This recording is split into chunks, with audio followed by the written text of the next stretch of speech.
It would mean we repudiate the debt. And if you repudiate the debt, what happens to the banks? When you take over the banks, you can't take over the banks with the people who run them at the moment. You know, the people who don't give evidence at Treasury Select Committees and leave them in charge. You have to bring them under the democratic control. In other words, even to break from austerity and try and do it within Europe, you had to adopt a course which led to a degree of radicalisation, busting the bounds of the way capitalism is organised in Europe and busting the bounds of the European Union. Now, unfortunately, the Syriza government did not do that, but I just want to end up with this. Where did Syriza come from? That's because it's a long story, and people can read it in the book, and we can talk about how different people on the left got together and so on, and that's important. But where Syriza came from is that for 15 years, the Greek working class and the migrant workers and the women's movement, various others, have sustained one battle after another, out of which a left has emerged, where it's created the idea that we need an alternative, because people have struggled, and people are continuing to struggle now in Greece. The port workers are on strike. I may not be able to fly back on time on next week because the civil aviation is on strike. The metro is on strike. There's a rolling series of strikes. Our task, I think, is looking at Europe. I think is important. It's easy to see one side of the picture and not the other side. The rise of the right to be scared, or then to console yourself on Sunday when the election results come through in Spain. We can all learn Spanish and say, okay, we've got Spain on our side. These things are happening both at the same time in a very fluid situation, and they're happening in Britain as well. And if we can connect a left with its internationalist and radical ideas to struggles, and then also deal with the political problems we confront, then I think that we can talk about, as the title of the meeting is, a left on the rise. But it's a resisted rise of the left.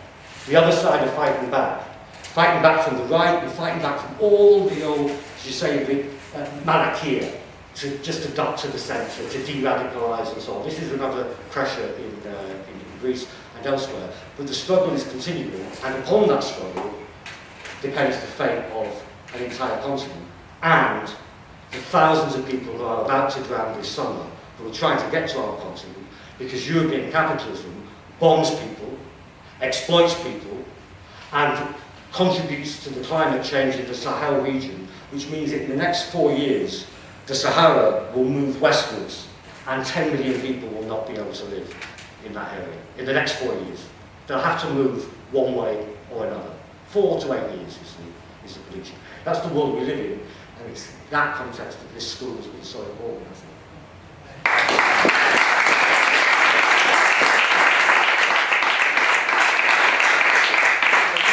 Is there any questions or comments? John? Really exciting thoughts of rise of the left. Really frightening the rise of far out we're seeing in places like Sweden, which I've always held up as a place we can all admire. Another thing that worries me is that if we have the demise of the centre, are we going to just turn a lot of people off politics completely?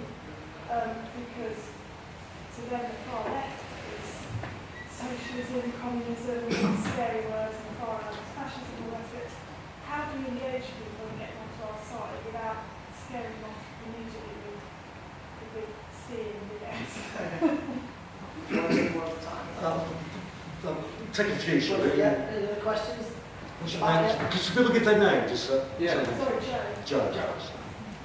I'm Dave, sticking to the left exit campaign at the moment. There's one thing that worries me about the argument about migration. I agree with everything that Kevin has said. I think it's a brilliant exposition of what's happened in Europe over recent years. The question of migration and the demographic changes in the developed Western countries, including Europe, seem to point to a demand we must take people from other countries to correct our own demographic imbalance so that we have people to look after our old folk in 20 years' time. But isn't that a form of colonialism in that we are advocating the robbing of developing countries of their young, skilled workers from their own economies? I think that's a problem which the left has to confront and come up with a more progressive answer to. Thanks, Dave. Yeah. Yeah, I just wanted to add on that point as well about the EU renegotiated package, where it's putting a condition of that it's taking the most highly skilled workers, setting a price limit on that. And another point, the radical left, whether it might put people off politics or whatever, but it's been at the forefront of anti-fascist campaigns throughout. It's got a historic background of doing that. And the problem is nowadays the politics are more to the centre. We've seen that with the Labour Party when they did actually were opposing immigration and putting controls on it. So if we take that situation now where the radical left are basically being betrayed in a sense, right? Who's going to be there to actually stop the organisation of right-wing groups becoming extremist right-wing groups? One question. As you said, left parties in various European states made considerable advancement. In Portugal, Ireland, Spain, and also Syriza, and also in Slovenia, Socialist Party is now the third strongest party according to the polls. Is there any coalition between those parties going around? And what is your opinion about Plan B? Do people know what Plan B is? Do you want to say? Do you want to say what Plan B is? Or No. Yeah, sure. I mean, first of all, on Joe's point, I think, of course, that is absolutely central to everything we do. I think the starting point is we need to listen. I'm not for what, I think that if we on the left think, what do we do about ourselves to get people to listen to us? We're starting the wrong way around. So what are people saying? And what have we got to say meaningfully in response? And I mean that over, say, for example, but it moves on to the question that Dave raised about migration and immigration. Let me just give you one quite personal anecdote. I mean, I've got 2 brothers and 2 sisters, and I'm the only non-white of the 5 of us. They're not racist. My 2 brothers are unemployed, pizza delivery sometimes in Hull. The population polls increased for the first time in 70 years, and in the last 15 years. Hull had a declining population, fish industry dying and so on. It's a big city, it's had a declining population. And it's increased by 30,000 people, largely from Eastern Europe. And my brother put it like this, he said, look, it's great that the city's growing for the first time, but it's growing too fast, and what we're going to do for resources. He's a bit confused, because the last 8 years of growth have been when GP waiting times have gone up, and all the things from austerity. But it seemed quite obvious to people that the pressure on local services has happened at the same time as the population's gone up. So it could seem like the second thing has caused the first, but it hasn't. But if we don't listen to what people are saying, we can either assume, oh, they're just a bunch of racists, or we can come up with other explanations. But we've got to hear what they're saying and mesh the left inside of that. Which doesn't mean making adaptations when we do come across racist ideas or what have you. And I think it is also very important is that, Richard mentioned it from Ireland, I can tell you from Greece, anything which now politically is seen to be of the old establishment anywhere in the Western world is dying on the street. It's got real trouble. This is why Bernie Sanders, if he was the candidate, would smash Donald Trump. Hillary Clinton could lose to Donald Trump because she's of the old Democrat establishment. Do you see what I mean? So I think the future of the left is being oppositional, that we're unconventional, and that we listen, and that we form our policies in that way. I don't know if that, we come back, I don't know if that helps. So it's a bit general, but now on Dave's question, I mean this is, Dave, look, I agree with you, and I want to, on the point, I want to spell out a bit more fully the argument. You see, it's absolutely true that the NHS would collapse without overseas doctors, be they EU or from elsewhere, and not just doctors, nurses and so on. The Greek health system has collapsed in large part. I've got friends who are doctors who are now working in Britain. They're working in Britain, in a sense, their movement was free from Greece to Britain. Free in the sense that the laws allow them to move from one place to the other. It's not free in the sense that their hospital closed in Greece. Right? That's not free. It's not free in that they want to practice in Greece. And one of them says, the Greek taxpayer, largely working class, paid for my education, trained me, and I want to help people in Greece, not just Greeks, anybody in Greece. The NHS is getting somebody who is paid for by Greek workers. Now the answer to that is not to say, don't let him come. I know you're not saying that. We have to have an answer which is really internationalist, which says we don't stop labour, but we do stop capital. Yes. And that we don't think that the free movement of labour is a nice crumb for the movement of capital. We want to stop the movement of capital. We want to stop the money that's moving out of Greece as a weapon against the government.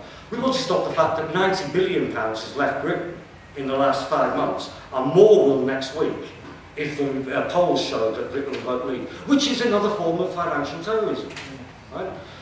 And our answer about migration is not that you're getting an argument from the Tories and some of the Labour Party, some of the Blairites, some of them are capitulating over migration, but from the CBI, which says migration's good because it's good for business. Well, that's not an argument you can say to workers in Britain, because people know that what's good for business is not what's good for them. Try telling that to a worker in October. What? Migration is good for business? Oh really? Well, business isn't being very good for me. And so we have to put an anti-capitalist argument, which is for the real freedom of people to move around the world. I mean, Turkish migration to Germany in the 50s and 60s was not free. They went over and they encouraged people to come. They didn't have labour rights in Germany. They were called guest workers. And we've got to fight for a levelling up. But that means separating out what's in the interests of working people from below from the way that they get together from above. I mean, somebody said in the earlier session that there's international cooperation in the combination of states. More states come together means more people come together. Well, that's true of the Austro-Hungarian Empire. But that wasn't a progressive force. That's true of the British Empire. India was brought together with Britain on the point of a bayonet. We have to have an anti-imperialist, an anti-capitalist approach to the question. So I think that, I don't know if that helps, Dave, but I didn't have time to say that. And I think that that means that the radical left has an independent position from the horrible traditions from the right wing of the Labour movement in Britain, which were anti-Irish in the 19th century, anti-black in the 60s, and the traditions of the capitalist class, but the radical left has its own internationalist position. On your, what's your name, sorry? Glenn. Dennis. Glenn. Well, on your point, I think that what you say about the centrality of the radical left to fight fascism is very, very important. This year is, what is it, the 80th anniversary, the 80th? Oh, I can't get my maths right, of the Battle of Cambridge Street in 1936. A radical left, which has not sought to do it on behalf of people, but has always sought to bring the widest coalition of the labour movement and the oppressed together. And again in the 70s and again more recently. We'll have to do that against all versions of racism. I think that the damage done in the Blair-Brown years to the integrity of the labour movement politically is disastrous. Absolutely disastrous. It's one of the things which has undermined the confidence of activists. It's undermined. There are fewer people than there should be talking of the ideas that we are now, which are vital to the left playing a role in transforming the society and being right.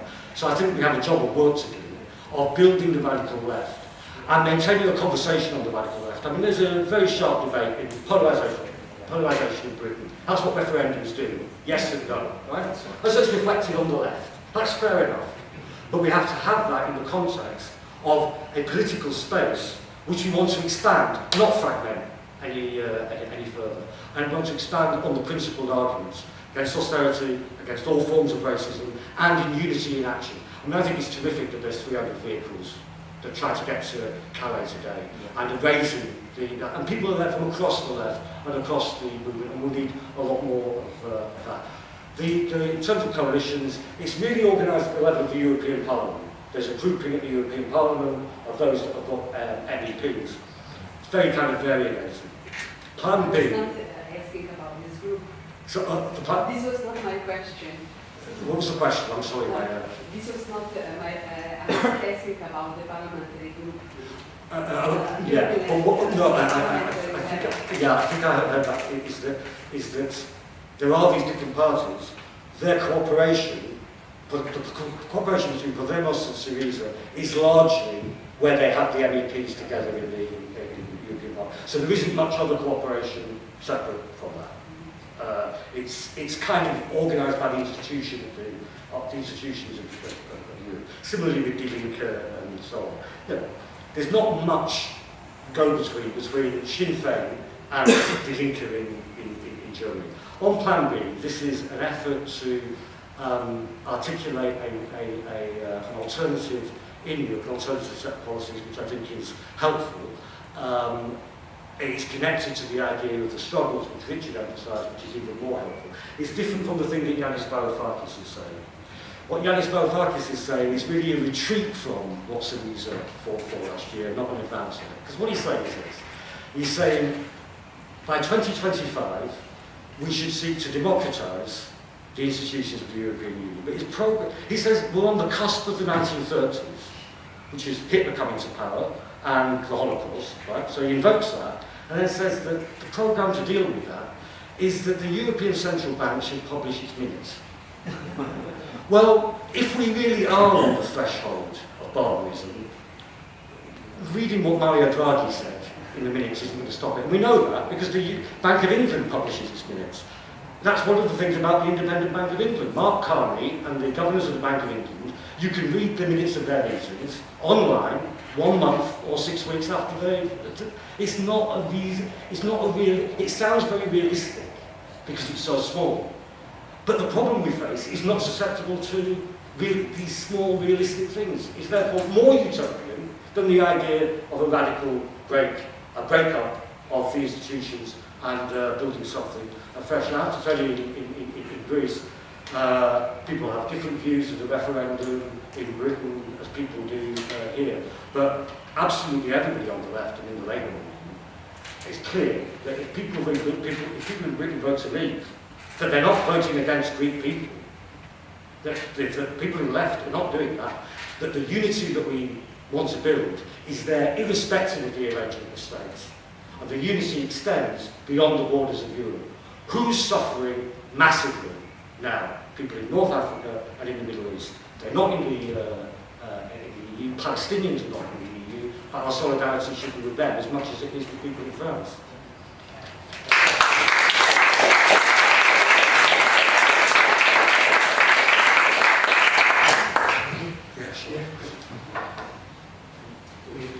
Okay, so Nadia, can you join us and Roger?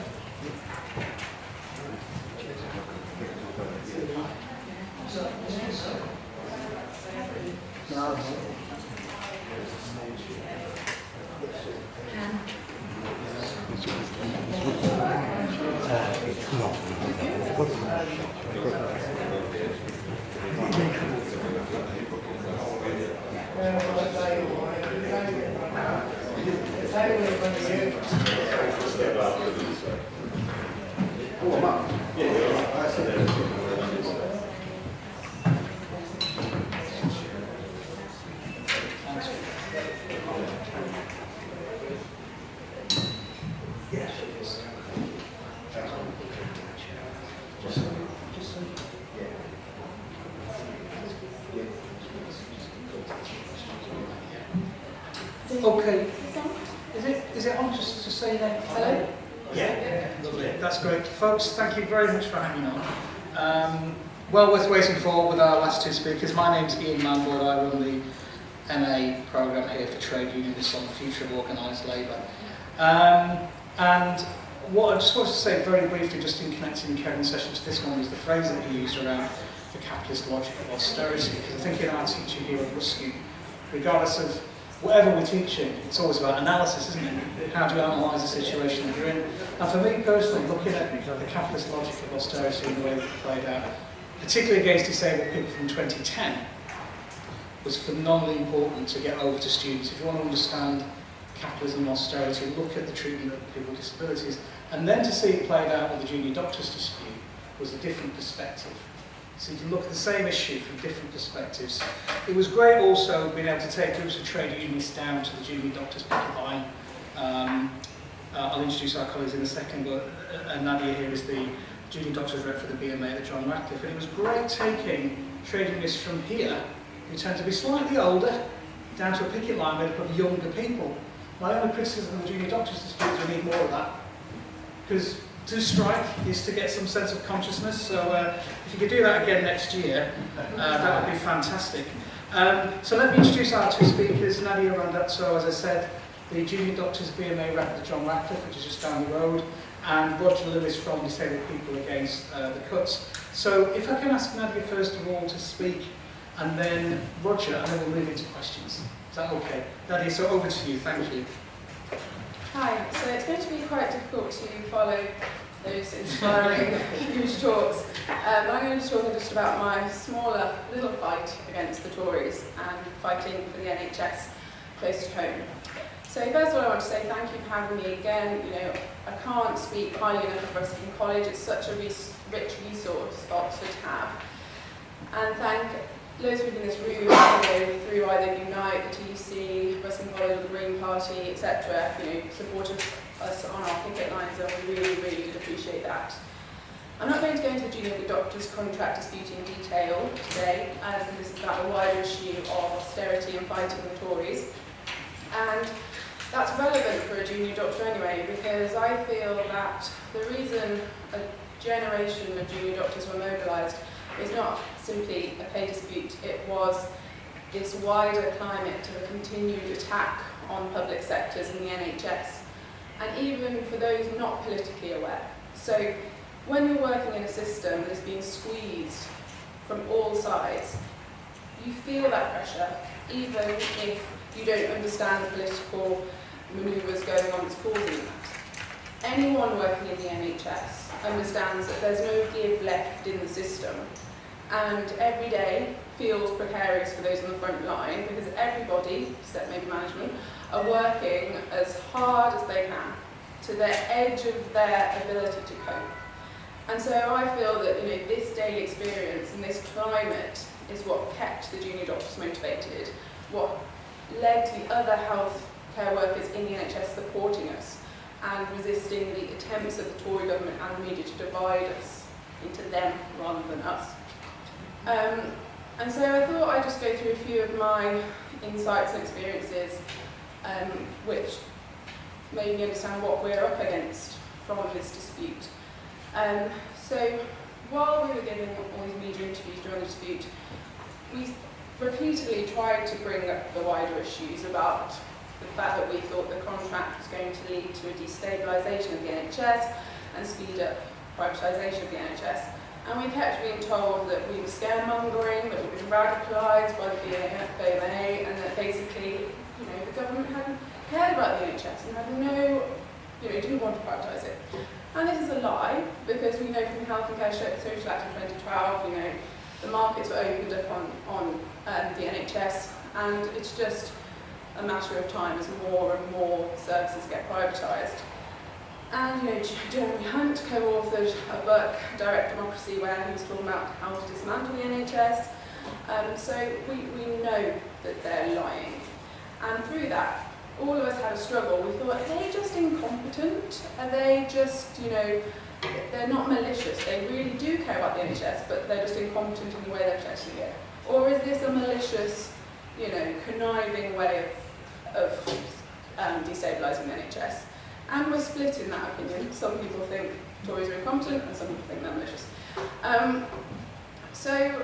But what drove it home for me is that I think this is actually a malicious attempt to privatise the NHS. It's a personal experience I had. So I worked for a consultant who has recently left the NHS completely to go to Big Pharma, and he never cared about the NHS. He grew up in a country very, very wealthy and that didn't have much of a social system. I'm not going to show too many details, but it was mainly private healthcare. And he was, in his leaving speech, he admitted that he was advisor to the Tory government for many years on their health policy, and that for several years, before they were in Parliament, when they were the opposition, they had been planning to break up the NHS into little pieces and sell it to the highest bidder. And he was unapologetic about this and said that because he believes that the British people see the NHS as a religion, that they're not logical when it comes to the NHS, that you can't talk to people about the NHS because they'll protect it against everything, against all logic. And this made me angry, and it made me go away and think, are we being irrational? Are we asking too much? Are we being too ideological to think that healthcare at the point of service, free at the point of service is an unrealistic dream? And I decided no, because what separates between our views and the government's views, our views and that doctor's views, who was advisor to the government, is that we see healthcare as a right, and they see it as a commodity that can be bought and sold. And the reason I decided it is a right is because it is fundamental to everything else. If you don't have your health, you can't go to school. If you don't have your health, you don't get educated. If you don't have your health, you can't go to work, you can't look after your family, you can't be a carer, you can't reach your potential. And so we have to see healthcare as a right, otherwise we'll end up with this two-tiered or even three-tiered system where only the rich can afford good healthcare and all the spiral of events that leads to. Another person that exemplifies what we're up against with Tories, I don't know whether you know Lucy Allen, MP for Telford. She she's offended a lot of people, but she offended the junior doctors and her constituents because initially she tried to divide us again, saying that the pay doctors get will just be taken away from nurses, etc., and tried to divide us. And then she said that her constituents were, I quote, absolutely not liberal elite of highly educated people, do not have the opportunities that doctors have, and therefore could not understand the dispute.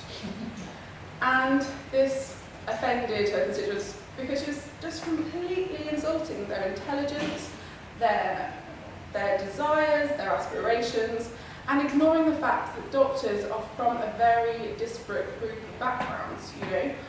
Personally, I'm from a working class background. My parents on my mother's side of English were carpet factory labourers in Kidderminster. My father's from a farming background in Sicily.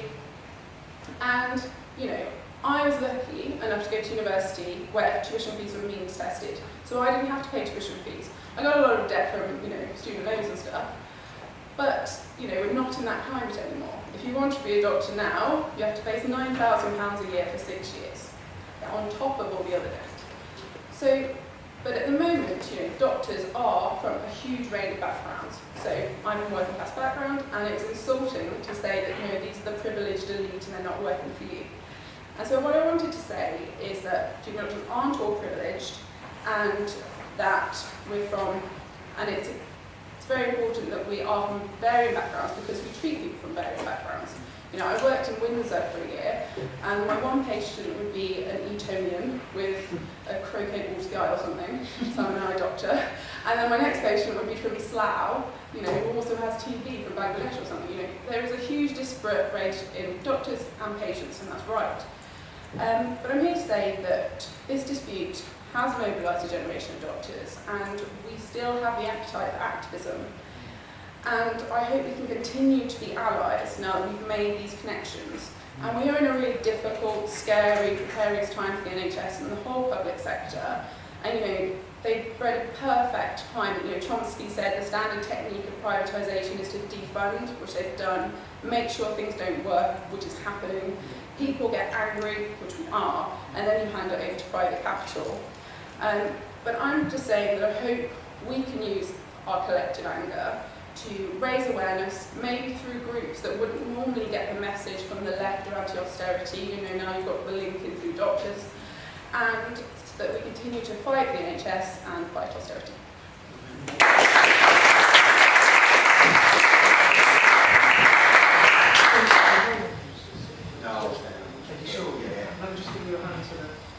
Yeah.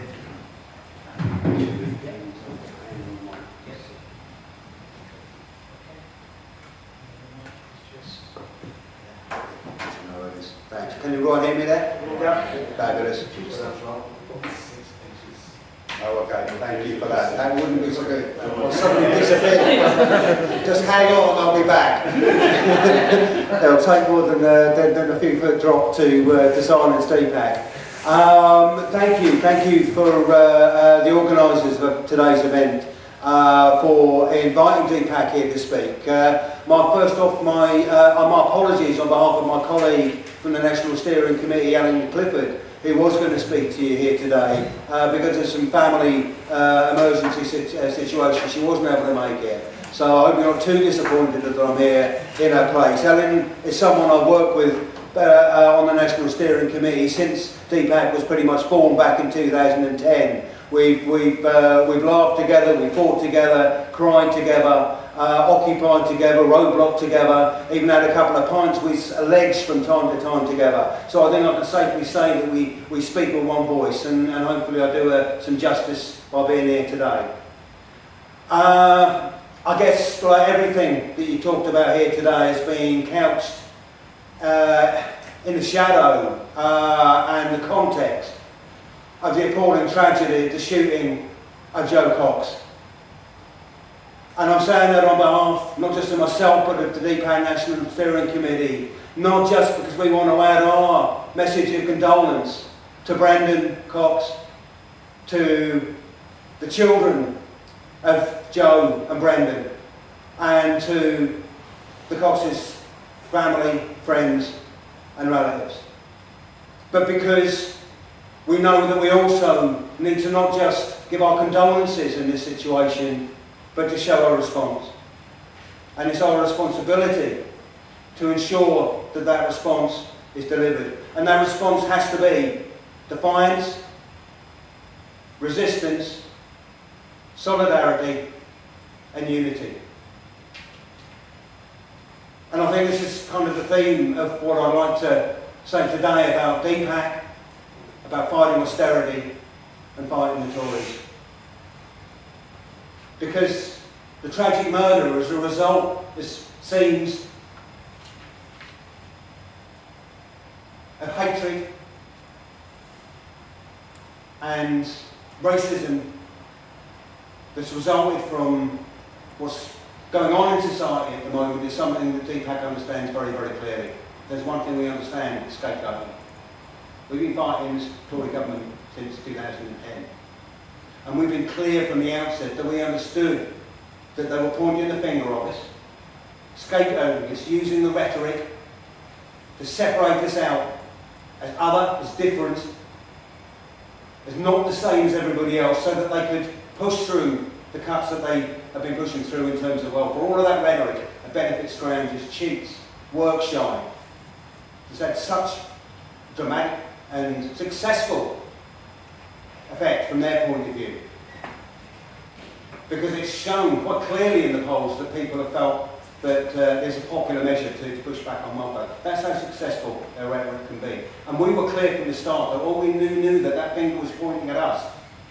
That we weren't a special case. We weren't to be singled out for everyone to get behind us and we were different from everybody else. We said clearly from the outset that we knew the time would come when they would turn the finger at other people because that's what they need to do in order to push their cuts through. When we go through financial crisis, economic crisis, the political crisis that we're seeing not just in this country but around the world, then we know the reaction of the governments that caused that crisis and the ideology behind it, neoliberalism and capitalism, which is in crisis because it's not delivering change, benefits for all sections of society, and in crisis is seeing all of that taken away from us.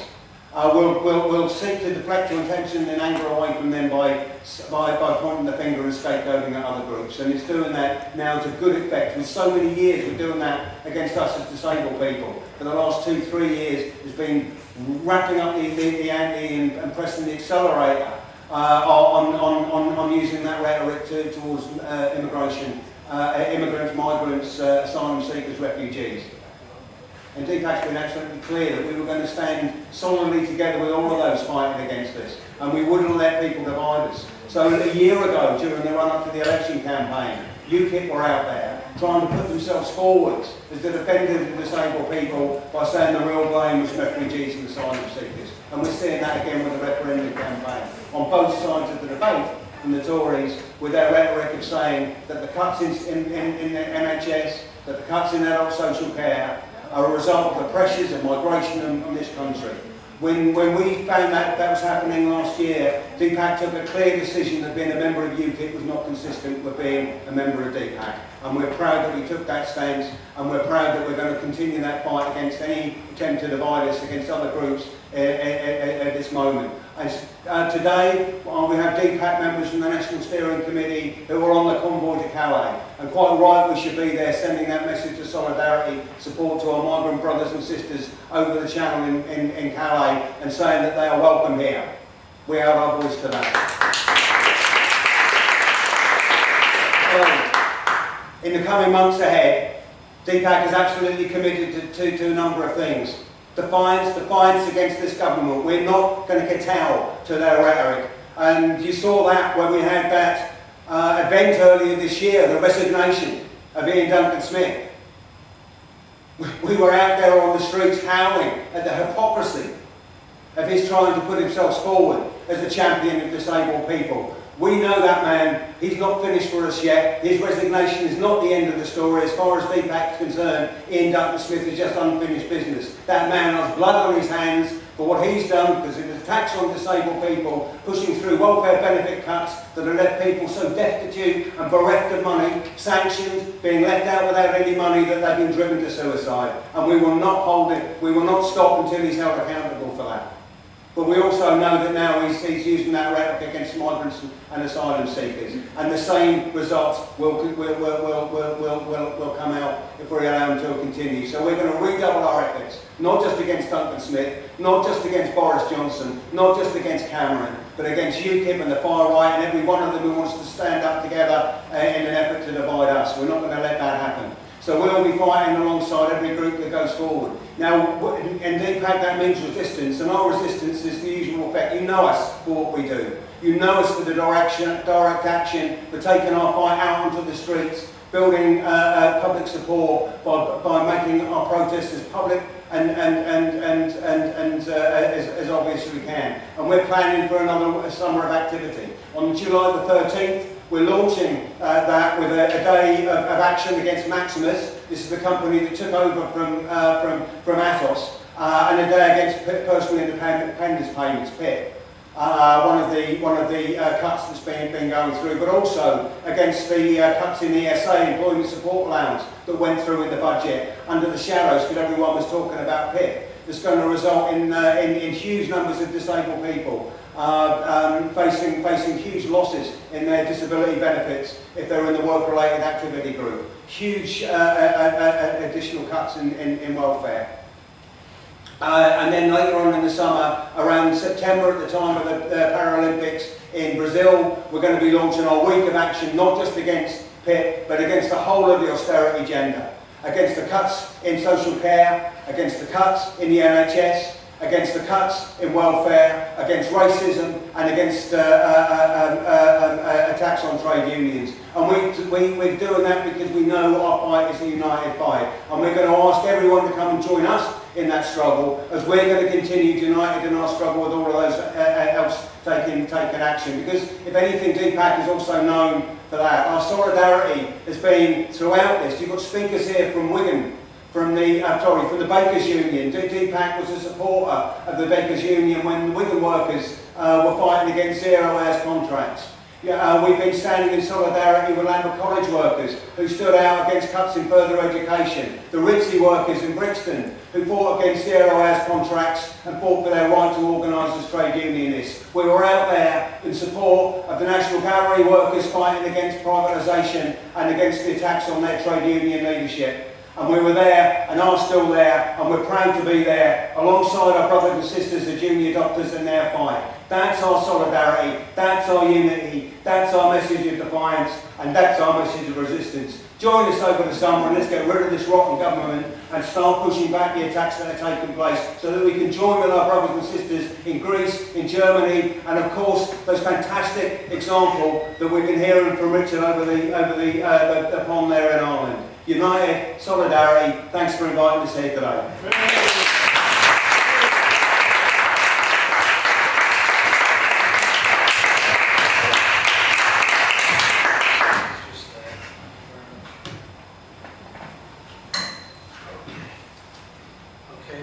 Thank you very much. Very little to say. I think the things were absolutely clear, weren't they? The attempts by Tories in particular to divide society, and I think your analysis of ideology was absolutely spot on. I think the analysis there was, as I said earlier when I introduced this, was the kind that we'll see here with our own students.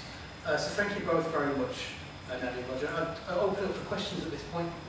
Yeah, so we'll take one here. We'll take if we just take a bunch to start. So one here and then a colleague here. Well, sorry, mine's not actually a question. Is it all right if I make this a short contribution about a local campaign of resistance? Yeah, of course. Yes. Sorry, Colin did ask me to. Yes, so by all means, yes. There's no affordable housing in Oxford, either to rent or to buy. Oxford is officially now the most unaffordable city in the whole country, and we're seeing, I'm sure the doctor would agree, that people who are trying to work in the health service and public services, they're having to commute into Oxford because there's just nowhere for them to live. And we've even now heard this week about people living in garages and in sheds and all sorts of stuff. So we're starting up a local campaign. I'm going to pass these round so that I don't have to take up your time describing it, but basically we want it to be a big, broad-based, inclusive campaign. We want people to take part in it, people who are suffering from the problems that affordable housing has caused to them, but also people who want to come up with some solutions, either short-term solutions or bigger issues like tackling the government who are putting out these policies that are actually making the situation worse. So the day we're having it is Saturday, 2nd of July at East Oxford Community Centre. So I'll pass these round. If people like to take one and pass them on. If you can't come yourselves, please pass it around to anybody you think might be interested, any groups that you belong to. We want a really big participation in this from everybody. It's been supported by Oxford District Trades Council. Yeah. Thank you very much. Colleague, thank you. Colleague here, then I think Kevin, you had your hand up. Oh, okay, yeah. My name is Mark Robertson, and recently I was the chair of the Union Committee with John Ratcliffe at the Oxford University Hospital Trust. And I was for a while involved in the Unison national leadership. I say these things not because I think that I'm very important and whatever, but actually it's because sometimes you go through an experience and you think there's some important lessons to learn from this, and sometimes the lessons are not good lessons, to be honest with you. And one of my experiences of working in the hospital representing workers is I began to realise how difficult things were being made for people, workers with disability.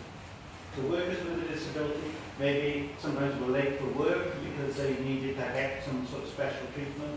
Maybe sometimes they were sick, maybe they had a partner who had illness, and sometimes they would miss their shift or whatever. And what you could see is there was a process of getting harder and tougher all the time. And people were facing very short series of warnings, and then they were facing dismissal, working dismissal. And we point out to them, well, actually, this is a form of disability discrimination. And their answer was approval. Okay? So even in the NHS, which you would think would actually be fairly sympathetic towards people with disabilities, they were taking it tougher, and they were becoming more and more business-like. It was almost as if we were becoming a foundation trust, and we were setting up a little business, and we were operating as if we were doing business. To win contracts, if we had workers who were delivering, who had back problems or whatever, you send them off to occupational health. If occupational health can't fix it, then out of the door they go.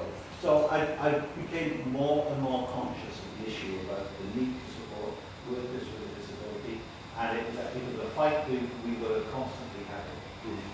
The other thing I just wanted to say was about the wonderful struggle that the junior doctors put out. And I want to say that I think we need to think about some of the good things about that, but some of the bad things about that. And some of the bad things about that were the junior doctors did brilliantly, they fought well, and maybe they can continue to fight well. But what is happening to the junior doctors today is going to happen to the nurses, the physiotherapists, the ancillary workers. Everybody else is going to face the same attacks as you are. So the big question is, why aren't the NHS unions sitting together? Why is it just the junior doctors who are left on the day with lovely messages of support from unison amongst their living? But actually, messages of support don't, well, they're no parsnips or whatever the phrase is, right?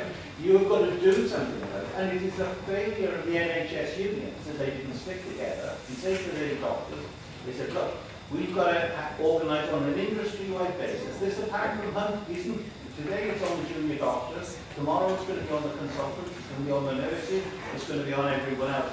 We should have stuck together. And that also, that's quite an important issue that the unions in the NHS need to think about, working together on the industry basis. One final comment is we've got to get more political. The junior doctors fought a brilliant, are fighting a brilliant industrial struggle. Our disabled colleagues are doing the same, but we've got to get people to realise the importance of being involved politically as well as actively. I think we could hear from our colleagues about what their thoughts are. Yeah, that wasn't a question as such. I'm sorry. No, it's fine. And I couldn't agree more. I do a lot of work with Unison across the country in NHS trusts, and I couldn't agree more with your point around, if you look at the data, well, we don't need to look at the data, but massive issues around sickness absence caused through mental health illness, right across all grades as well. And I think that it is an issue when a particular workforce like this is divided on a number of. I don't know whether you've got a response to the comments that were raised. So, firstly, yes, I've seen doctors and nurses who suffer medically be punished for it, and I've seen doctors lose their training number and have to change specialty, and I do think the system is not supportive of its workers, and that's because it's run by the management, which basically take their orders from on high. And I don't know what we can do about that. You know, workers' rights within the NHS, you know, regarding whistleblowing, regarding bullying, you know, there are very little safeguards for people working, and people who make a fuss just end up disappearing. So I just recognise that's a problem, and I don't know what we can do about it other than continuing to campaign. What else was there? Sorry. Oh, regarding all the healthcare's going on strike together or whatever. I mean, the issue was, you know, if you take out all the healthcare workers, patients will suffer. So I think we did feel the support from other unions. You know, we did get a lot of our cakes and stuff on the picket line from nurses, and you know, I had a security guard who basically the director of workforce, Mark Power at John Rackett, came to move our picket line. On the first day, we didn't know what we were doing, and we went and just picketed straight outside the main entrance. We had to be off-site. And the security guard said, oh, well, if they tell you to move, I won't move you. And so we did have solidarity.